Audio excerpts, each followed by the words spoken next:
निम्नांकित बाड़ी कहने लगे। उन्होंने कहा, इस त्रिलोकात्मक समस्त संसार में चाहने वाले लोगों को एक धर्म ही परम शरण है। ठीक है, उसी से नाश होता है। इससे धर्म से प्राणियों को समस्त चेष्टाएं सुख के लिए हैं। प्राणी जितनी भी चेष्टाएं करता है वो एक सुखी होने के लिए ही करता है। जो कार्य भी हम करते हैं वो हम सुखी होने के लिए करते हैं, और सुख धर्म के निमित्त से होता है।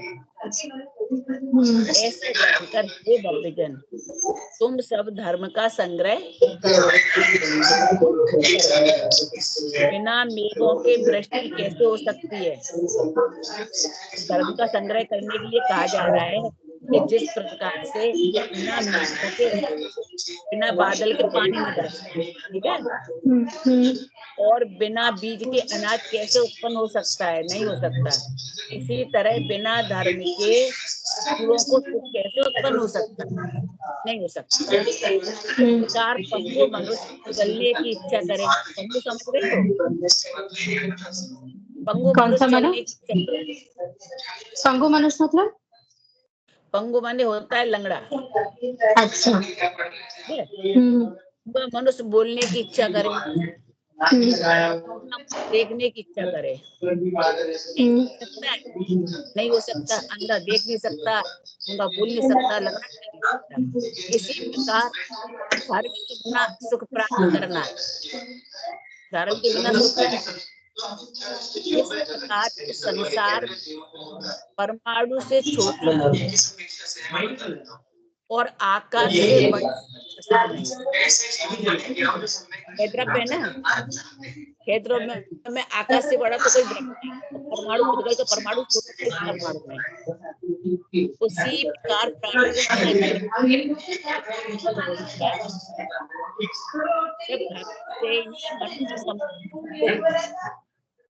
और दूसरे कार्य करने से क्या है? वो विद्वजन से धर्म की सेवा करते हैं, अन्य जीवों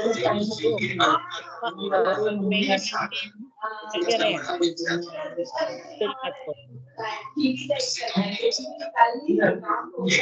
जब धर्म से ही मनुष्य संबंधित और कार्य करने से क्या है?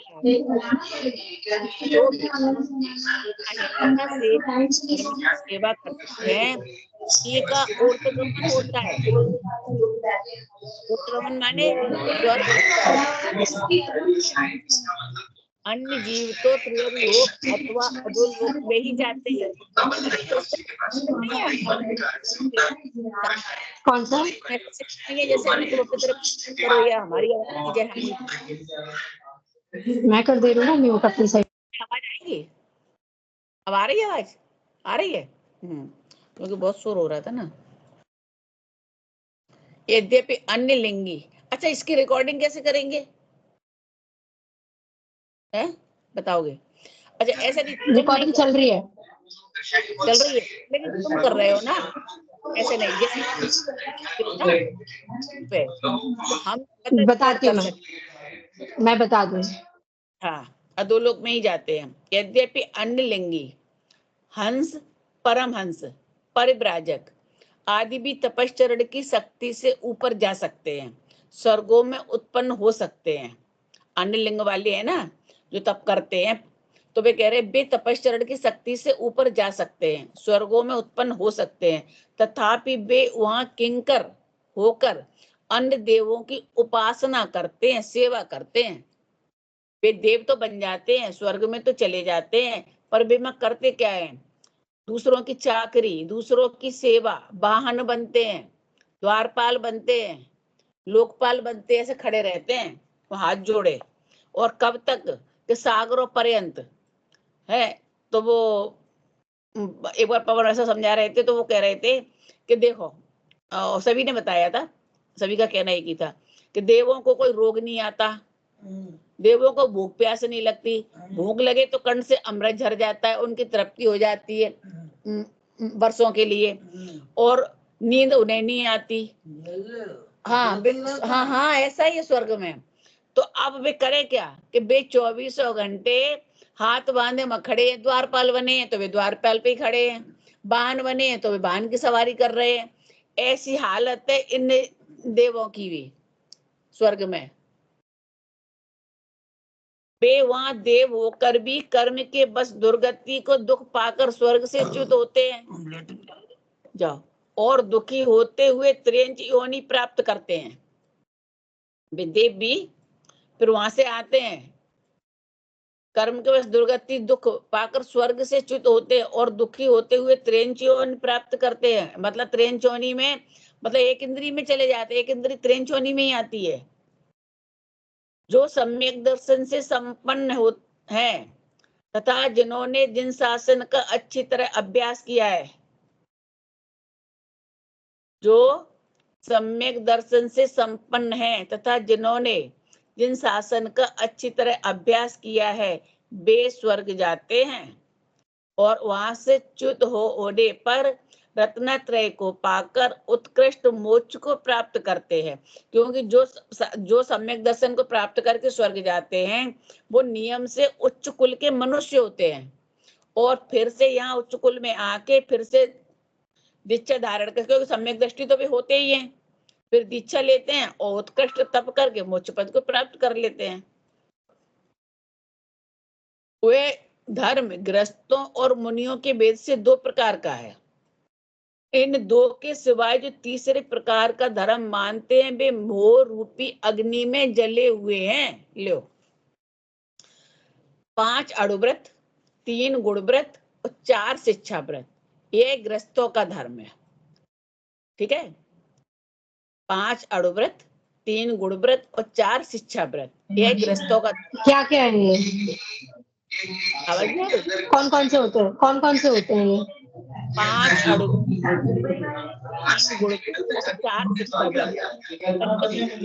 दर्शन होता है चौथे गुण स्थान में। जब पंचम गुण स्थान में जो 11 प्रतिमा होती है ना, जो 11 प्रतिमा वे इनमें आती हैं। 5 अणुव्रतों में 5 अणुव्रत होते हैं, अहिंसा अणुव्रत, सत्य अणुव्रत, अचौर्य अणुव्रत। जैसे 5 महाव्रत होते हैं वैसे अणु का मतलब होता है छोटे रूप में पालना, और महाव्रत का मतलब होता है पूर्ण रूप में पालना। ठीक है, जो एक देश पाला जाता है वो श्रावक, 3 गुण व्रत और 4 शिक्षा व्रत, ये गृहस्थों का धर्म है। जो गृहस्थ अंत समय 100 प्रकार के आरंभ का त्याग कर शरीर में भी निष्प्रय हो जाते हैं। गृहस्थ, जो गृहस्थ अंत समय 100 प्रकार के आरंभ का त्याग कर शरीर से भी निष्प्रय हो जाते हैं तथा समता भावों से मरण करते हैं, वे उत्तम गति को प्राप्त होते हैं। और 5 महाव्रत, 5 सिमितियां और 3 गुप्तियां, यह मुनियों का धर्म है। जो मनुष्य 12 प्रकार का ये कहा गया, 12 प्रकार का ये कहा गया, 13 प्रकार का। इसमें 13 प्रकार का है, 5 महाव्रत, 5 सिमिति और 3 गुप्तियां, यह मुनियों का धर्म है। जो मनुष्य मुनि धर्म से युक्त होकर सहित होकर शुभ ध्यान में तत्पर रहते हैं, वे इस दुर्गंध पूर्ण भीवत्स शरीर को छोड़कर स्वर्ग अथवा मोक्ष को प्राप्त होते हैं।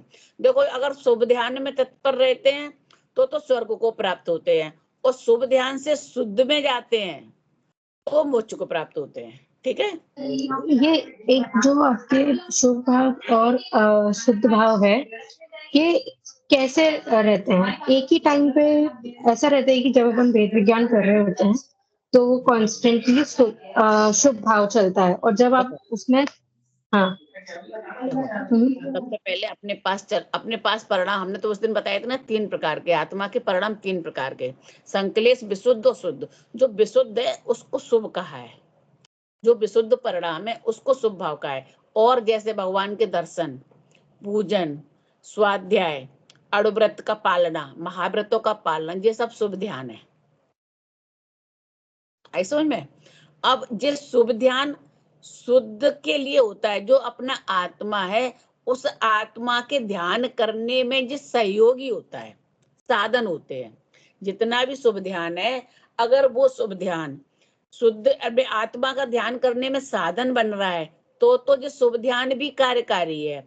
और अगर जे शुभ ध्यान मैं जीव हूं ऐसा जानने में कार्यकारी नहीं बन रहा है, तो ये शुभ ध्यान भी हमारे लिए कोई कार्यकारी विशेष नहीं है। ठीक है, वो हमें स्वर्ग में तो पहुंचा देगा ये शुभ ध्यान, पर हमें स्वर्ग में पहुंचा के फिर से संसार में ही भ्रमण कराएगा, क्योंकि स्वर्ग की आयु पूर्ण करके हम फिर संसार में भ्रमण करेंगे। और अगर इसी शुभ ध्यान के साथ में हमने इसको साधन बना के हमने भगवान में जीव हूं ऐसा जाना होता, तो ये हमारा साधन न बन के बल्कि हमें मोक्ष के मार्ग में ले जाता, ऐसा साधन बनता। साधन मतलब वाहन, जैसे हम वाहन में सवारी करते तो कहीं से कहीं पहुंचते कि नहीं, तो ऐसे ही ये हमारा साधन है। ऐसा नहीं कि हम किसी इसी में हम स्वाध्याय तो खूब करें, हम सुबह भी पढ़े, शाम भी पढ़े, रात को भी पढ़े, और मैं जीव हूं ऐसा ना जाने। तो कह रहे कि ये शुभ ध्यान है, ऐसा शुभ ध्यान हमारे लिए कार्यकारी नहीं है। ये अहित वाला तो नहीं है। पहली भूमिका में शुभ ध्यान ही होता है। जैसे छोटा बच्चा है, उसे पहले शुद्ध ध्यान थोड़ी ना सिखा देंगे, तो पहले उसे मंदिर ले जाएंगे हाथ पकड़ के, फिर उसे दर्शन करना सिखाएंगे, फिर और बड़ा हो जाएगा तो उसे अभिषेक करना सिखाएंगे, पूजा करना सिखाएंगे, धीरे धीरे उसे स्वाध्याय में लगाएंगे, तो उसे बताएंगे कि मैं जीव हूं ऐसा सीखो। हम डायरेक्ट उसे समझाने लगे मैं जीव हूं और उसे कुछ भी पता नहीं, तो वो समझ जाएगा? नहीं समझेगा। इसलिए कहा है, लेकिन इसमें ये लिखा है जो मनुष्य मुनि धर्म से युक्त होकर शुभ ध्यान में तत्पर रहते हैं, शुभ ध्यान में तत्पर रहते, वे इस दुर्गंध पूर्ण भीभत्स शरीर को छोड़कर स्वर्ग अथवा मोक्ष को प्राप्त होते हैं। तो शुभ ध्यान में तत्पर रहते हैं तो स्वर्ग को प्राप्त होते हैं, और शुभ ध्यान से मैं शुद्ध चेतन हूं ऐसा जानते उनको मोक्ष प्राप्त होता है। ठीक है, जो मनुष्य उत्कृष्ट ब्रह्मचारी दिगंबर मुनियों की भाव पूर्वक स्तुति करते हैं, वे भी धर्म को प्राप्त हो सकते हैं। अब देखो, केवल भक्ति करना धर्म नहीं है। क्या कह रहे हैं?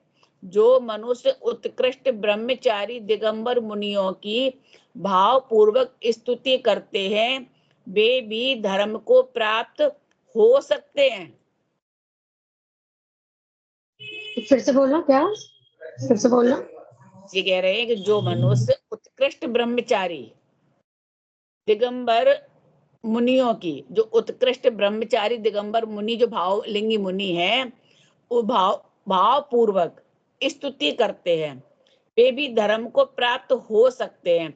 अब तुम बाहर में सारी क्रियाएं करो, कुमुनियों की सेवा करो, भैया वृत्ति करो, उनकी स्तुति करो, उनके गुणगान गाओ, पर मैं जीव हूं तुम ऐसा नहीं जानो तो तुम धर्म को प्राप्त नहीं कर सकते। इसलिए लिखा है हो सकते हैं। वे उस धर्म के प्रभाव से कुगतियों में नहीं जाते। मतलब जो कुगतियां, अगर हमारी खोटी गतियों से हमें बचना है तो हमें धर्म करना है। और धर्म किसे कहते हैं? सूत्र याद है धर्म का? वस्तु स्वभाव धम्मो। वस्तु स्वभाव धम्मो। हाँ, तो वस्तु का जो स्वभाव है उसे जानना ही धर्म है। धर्म है। और चारित्र धर्म, चारित्र उस खल्लो चारित्र में चारित्र खल्लो धम्मो। हाँ, वह धर्मी साम्य है ऐसे, किंतु उस रत्नात्रय रूपी धर्म को प्राप्त कर लेते हैं जिसके की प्रभाव से पाप बंधन से मुक्त हो जाते हैं। इस प्रकार देवादिदेव भगवान ऋषभ देव के द्वारा कहे हुए उत्तम धर्म को सुनकर देव और मनुष्य सभी परम हर्ष को प्राप्त हुए।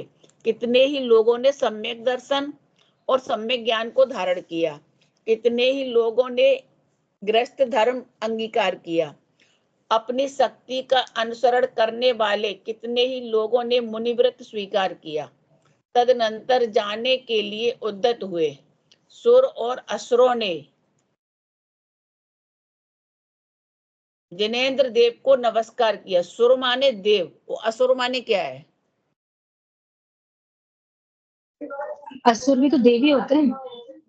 वो होते जो है ना, सुर, असुर, व्यंतर और एक और हाँ, नारकी। नारकी तो नहीं। भवनवाद नारकी के तो भवनवाद, अच्छा। दिव्यंतर, ज्योतिषी और कल्पादी, तो भवनवाद से हाँ। क्या, उन्हें असुर भी बोला जाता है। और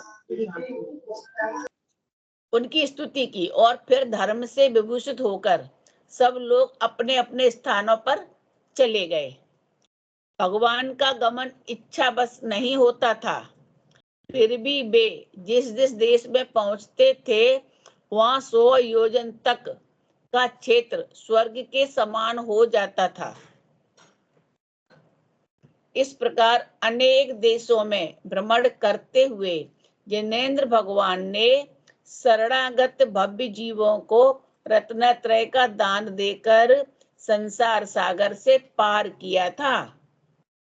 भगवान के 84 गणधर थे और 84,000 उत्तम तपस्वी साधु थे।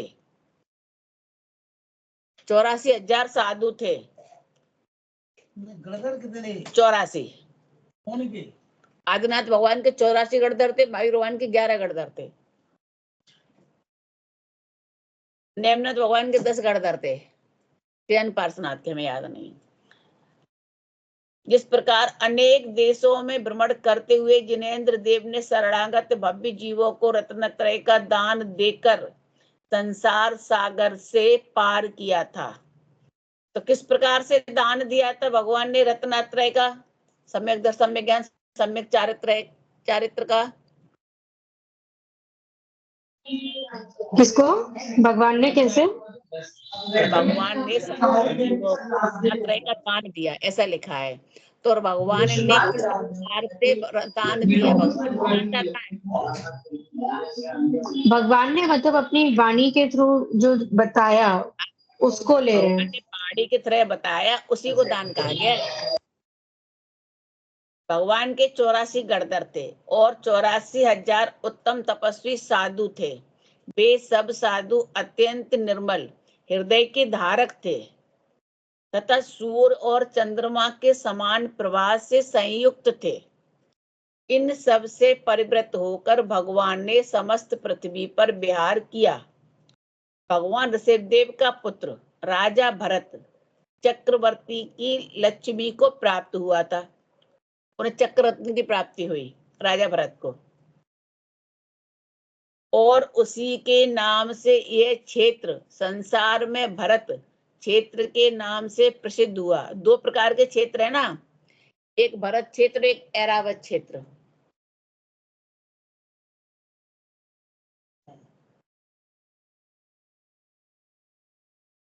भगवान ऋषभदेव के 100 पुत्र थे, जो एक से बढ़कर एक, जो एक से एक बढ़कर तेज और कांति से सहित थे, तथा जो अंत में श्रमण पद मुनि पद धारण कर परम पद निर्वाण धाम को प्राप्त हुए थे। अब बताओ, पूरा घर मोक्षगामी और एक पुत्र भरत का वो संसार में भटका कौन सा? है। कौन सा? जो मारीच का जीव था ना, भरत का मारीच। हाँ, वो भरत का पुत्र था। हाँ, वो वो महावीर मारीच के भगवान, जीव ने किससे लिया? महावीर भगवान से बदला लिया ना उसने। महावीर भगवान से बदला नहीं लिया, महावीर भगवान बनाए वही जीवात्मा। हाँ, अच्छा, हाँ, हाँ, हाँ, हाँ, मेरे को कहानी कुछ और 363 याद थी। आज पंचम काल में जो 363 मत चल रहे हैं ना, वो उसी उन्हीं से चल रहा है। उसी ने जब महावीर बना उसी ने अपनी 363 मतों का खंडन किया। लेकिन खंडन तो किया, लेकिन वो चलते ही रहे, चलने को चलते बंद ही नहीं रहे। हुआ। अब वो तो समझ लेगा यथार्थ, तो वो मोक्ष मार्ग पकड़ लेगा। भगवान ऋषभदेव के 100 पुत्र थे, एक से एक बढ़कर तेज और कांति से सहित थे, तथा अंत में सर्वण पद मुनि पद धारण कर परम पद निर्वाण धाम को प्राप्त हुए थे। उन 100 पुत्रों के बीच भरत चक्रवर्ती प्रथम पुत्र था, जो कि सज्जनों के समूह से सेवित अयोध्या नाम की सुंदर नगरी में रहता था। उसके पास नवरत्नों से भरी हुई अक्षय 9 निधियां थी। अक्षय 9 निधियां मिली थी भरत को, ऐसी थी नवरत्नों से भरी हुई अक्षय 9 निधियां थी। और अक्षय इनका कभी क्षय नहीं होता। 99,000 खाने थी, 3 करोड़ गाय थी, 1 करोड़ हल थे, 84 लाख उत्तम हाथी थे, वायु के समान वेग वाले 18 करोड़ घोड़े थे, 32,000 प्रतापी महाप्रतापी राजा थे, नगरों से सुशोभित 32,000 ही देश थे, देवलोक सदा जिनकी रक्षा किया करते थे, ऐसे 14 रत्न थे और 96,000 स्त्रियां थीं। इस प्रकार उनके समस्त ऐश्वर्य का वर्णन करना अशक्य है। अभी भैया की उसमें उसमें आया था ना, ये उसमें निर्जरा वाले उसमें आया था कि वो अपना मिथ्यात्व छोड़ के, मतलब जो भी अपने 8 कर्म होते हैं ना, उसमें मोहिनी कर्म का उन्होंने नाश किया था भरत ने। भरत ने हाँ, और जिससे वो तद्भवगामी वो बने। तो वो बता रहे थे कि चारित्र मोहिनी का नाश कर लो, 7.5 कर्म भले ही रहे, लेकिन अगर दर्शन चारित्र मोहिनी, दर्शन मोहिनी, चारित्र मोहिनी, दर्शन मोहिनी। तो दर्शन मोहिनी हाँ, दर्शन मोहिनी बोला होगा। हाँ, तो उसका नाश अगर कर लो तो वो भरत वो भी करके आए थे, और फिर उन्होंने पूरा वैभव मतलब भोगा, और कितने 48 मिनट में वो वहां से मोक्ष चले गए। हाँ, दर्शन मोह और अनंतानुबंधी का नाश करके वो भरत के जीव में आए, छायक सम्यक दृष्टि और तद्गव मोक्षगामी है। इतना वैभव रानी राज्य सब होने पे, भोगने पे भी उनको बंद नहीं हुआ, और 48 मिनट में केवल ज्ञान हो गया। मैं लिखा था उनको। हाँ, अब बताओ, इतना मतलब वैभव मिला, इतना सब कैसे मिला? और उतने उनके कर्म इतने उत्कृष्ट और इतने जीर्ण, उन कर्मों की स्थिति इतनी थी, उतने समय तक थी, तो लेकिन वे सब कर्म उत्कृष्ट जाति के कर्म थे। और जब जीर्ण हुए तो सब एक साथ जीर्ण हुए, घातिया भी और अघातिया भी है। और एक साथ भी नहीं कि हमारे कर्म जीर्ण हो रहे हैं, मतलब जीर्ण जीर्ण हो गए हैं और मैं दीक्षा लेता हूँ, और कोई आ ही नहीं पाया तो दीक्षा भी ले ली, और है ना केवल ज्ञान भी हो गया और आयु पूर्ण भी हो गई। हाँ, ऐसा वैभव, इतना बल, इतनी ताकत, इतना तेज कैसे था? क्या बल था उनके पास कि उनने है ना दर्शन मोहिनी कर्म से लड़े थे, भेद विज्ञान किया था, हर कर्म के उदय में एक ही भाव जाना था कि मैं जीव हूं। है, अभी विकास भैया की उसमें आई थी, वे कह रहे थे कि जब भरत जी जब अष्टमी चतुर्दशी को ध्यान करते थे, खड़े होके अपने आत्मा का ध्यान लगाते थे, तो कह रहे उनकी कर्म की बरगड़ाएं ऐसे झरती थी कि उनके शरीर मतलब उनके शरीर पे पहने आभूषण अपने आप टपक जाते थे, मतलब हाथ की अंगुलियां गिर के, अंगुलियों में से अंगूठियां गिर जाती थी, इतना शरीर संकुचित हो जाता था और फिर फैल जाता था। बताओ, कितना पुण्य का उदय था, कितना साथ से वैभव था, कितना उनका वो था, तेज था, और कितना उत्कृष्ट ध्यान था कि जब युद्ध करने गए और जब पाताल लोक में वो समुद्र में एक देव था, समुद्र में कोई देव था, या चिव्यंतर देव, तो वो उससे युद्ध करना बहुत भारी था। वो कह रहे थे इससे कैसे युद्ध जीतेंगे, सबने कहा सेना ने, पर भरत ने कहा हम जीतेंगे। कैसे जीतेंगे? उनने 3 दिन तक अन्न जल का त्याग करके उस समुद्र के किनारे बैठ के 3 दिन केवल मैं जीव हूं इसकी आराधना की, 3 दिन ध्यान लगाया, और 3 दिन बाद वो उनने अपना बाण छोड़ा, तो वो उसके देव के उसमें भवन में पहुंचा वहां, और वो उसे नमस्कार करने आया। मतलब कसाय सामने वाली की भी मंद हो जाती है, अपने पुण्य के उदय से सामने वाले की कसाई भी मंद हो जाती है। लेकिन हमारे पास इतना पुण्य आए कैसे? बात ये है कि वो पुण्य आता है भेद विज्ञान से। हर कर्म के उदय से जानो मैं जीव हूं, ये जो हो रहा है मेरे सामने, ये कर्म का कार्य मेरा नहीं है। मेरे ही अशुभ कर्म को या शुभ कर्म को, यश कर्म को, अपयश कर्म को, असाता को, साता को, पुण्य को, पाप को बताने आया है सामने वाला। कर्म का उदय तो मेरा है, मेरे ही अंतराय को, अंतराय में दान को, लाभ को, भोग को, वीर को बताने आया है ये सब। ये कर्म तो संकेत करने आते हैं। हमारे बड़े पंडित जी थे, वो कहते थे कि ये 5 इंद्रियां है ना, ये खबरी लाल है, ये तुम्हारे आत्मा की खबर देते हैं। क्योंकि जो विषय इंद्री पे आता है, वो विषय नियम से हमें या तो अच्छा लगेगा या बुरा लगेगा, चाहे वो किसी भी इंद्री का विषय क्यों ना हो, चाहे वो रसना इंद्री का हो, चाहे वो घ्राण इंद्री का हो, चाहे वो चक्षु इंद्री का हो, चाहे वो कर्ण इंद्री का हो, अन्यथा वो पूरे स्पर्शन इंद्री का विषय क्या ना हो, पर नियम है वो विषय कभी अच्छा लगता है, कभी बुरा लगता है, यानी कि कभी राग या कभी देश। हम इन दो में ही रहते हैं। और राग देश किससे हो रहा है? हमें। अच्छा बुरा किसे लग रहा है? हमें लग रहा है। भगवान ने कहा यही तो मोह है, यही तो मिथ्यात है, यही तो जड़ है कर्मों को आने की। यही इसी चीज का ये चीज भरत के पास नहीं थी, राग देश मोह, ये चीज नहीं थी, इसका नाश किया था। तो उनका वैभव देख लो, उनकी ठाट बाट देख लो, और उनकी कर्म प्रकृतियां देख लो, और उनके जीड़पना देख लो। तो ऐसा कैसे किया गया? इस वेद विज्ञान से कि जहां राग देश मोह हो रहा है वहां नियम से जीवे, अर्थात मैं जीऊं। राग हो रहा है तो राग बता रहा है, मोह को राग हो किसे रहा है?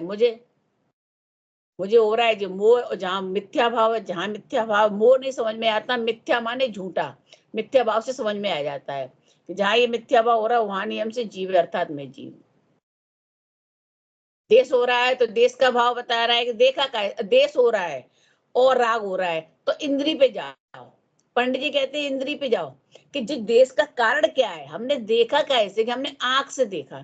भगवान ने कहा आंख में तो ज्ञान ही नहीं है, मैंने आंख से देखा, यही तो मोह है, यही तो मिथ्या भाव है। और जहां जो मिथ्या भाव अर्थात झूठा भाव हो रहा है वहां नियम से जीव है, ऐसा भगवान ने बताया।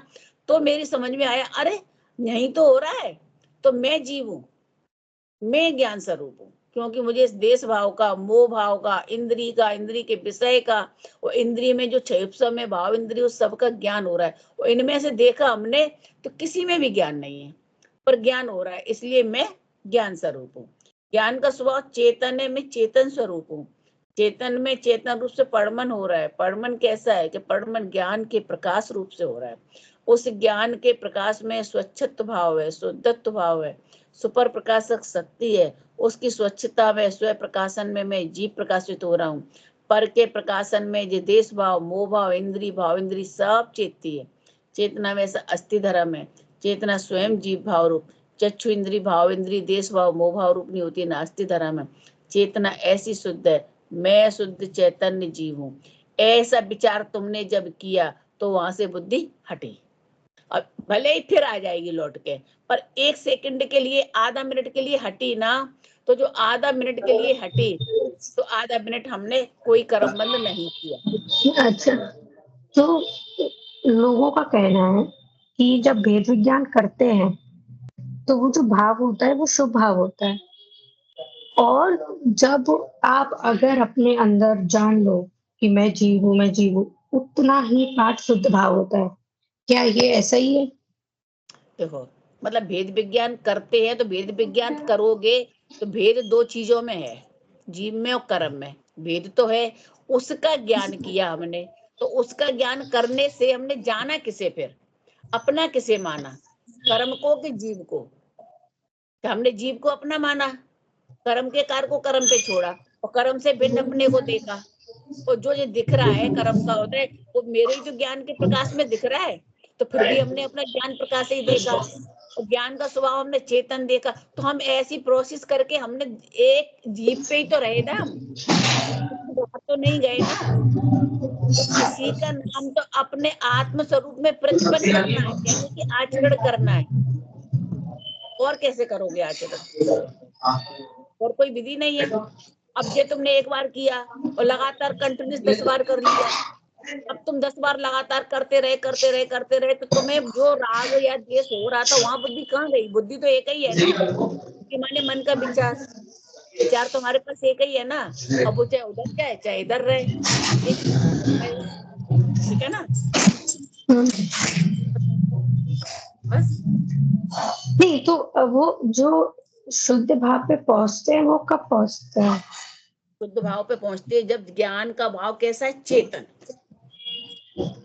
अब जैसे चेतन हम पे जब जैसे चेतन पे बुद्धि आती है जैसे ही, अब हमें भीतर का जो चैतन्यमय प्रकाश है अब हमें वो दिखने लगा। अब आत्मा में जो ज्ञान गुण है, ज्ञान गुण में जो कार्य हो रहा है, अब हमें वो कार्य दिख रहा है, वो होता हुआ कार्य देख रहे हैं। तो हम अपना स्वरूप ही तो देख रहे हैं, यही तो मेरा स्वरूप है।